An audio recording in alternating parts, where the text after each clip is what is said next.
Hello again. Hey, Remy and Alexa and Eli. You know, Eli, you look so much bigger now you've got a little brother Benji. That's wonderful. And you know who else has grown? Jasper and Tabby and Otto and Corin. Wow, you're getting so grown up. I've got a new story. Oh, I can't forget Jax. Hello, Jax. And here we have Paddington at the Airport by Michael and Karen Bond. You might know Paddington. I think they've made some movies about Paddington Bear. He's a lovely bear. He gets up to mischief though.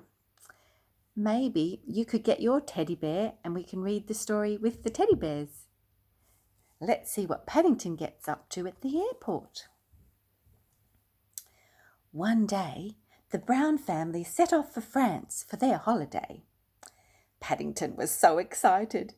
By the time they reached the airport, he was already dressed for the beach. There's Paddington. "We have to check in first," said Mr. Brown. "And we leave our suitcases," explained Jonathan. "Leave my suitcase!" exclaimed Paddington in alarm. "It's full of marmalade sandwiches for the journey." Paddington's holding on tight to his suitcase. Before the others could stop him, Paddington had climbed onto the conveyor belt. "Come back," called a girl in charge. "Passengers aren't supposed to go with their cases." Can you see Paddington? She turned to another girl nearby. "Quick, press the emergency stop button." "I'm sorry," cried Paddington, "but I'm afraid I've got an emergency and I can't stop," as he disappeared through a hole in the wall. Can you see where he's going? Uh-oh. When Paddington came out the other side, he found himself in a different world. There were cases everywhere of every shape and size. It was just like being on Helter Skelter, and after going round several bends, he found himself on a ramp at the bottom. There he is. He came out the other side amongst all the suitcases. The man in charge looked at Paddington's labels. The one on his case said, "To France," and also gave his name and address and the number of his flight. The one round his neck said, "Please look after this bear. Thank you." Wasn't that good he got found? "I'd better make sure you get on the right aeroplane," said the man.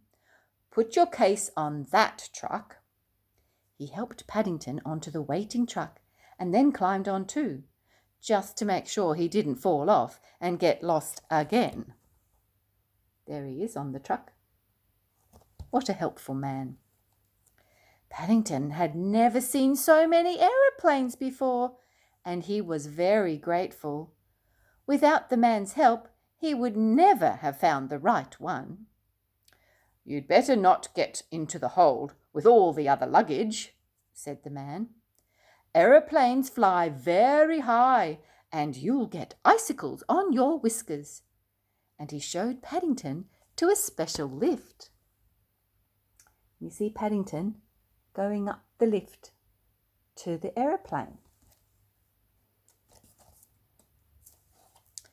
"Paddington!"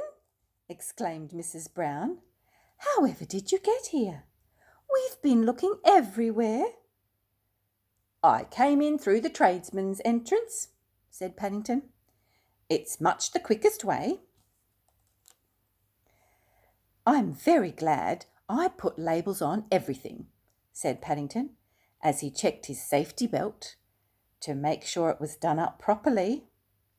"Otherwise there's no knowing where my sandwiches might have ended up." "We all know where they will end up now," said Mr. Brown.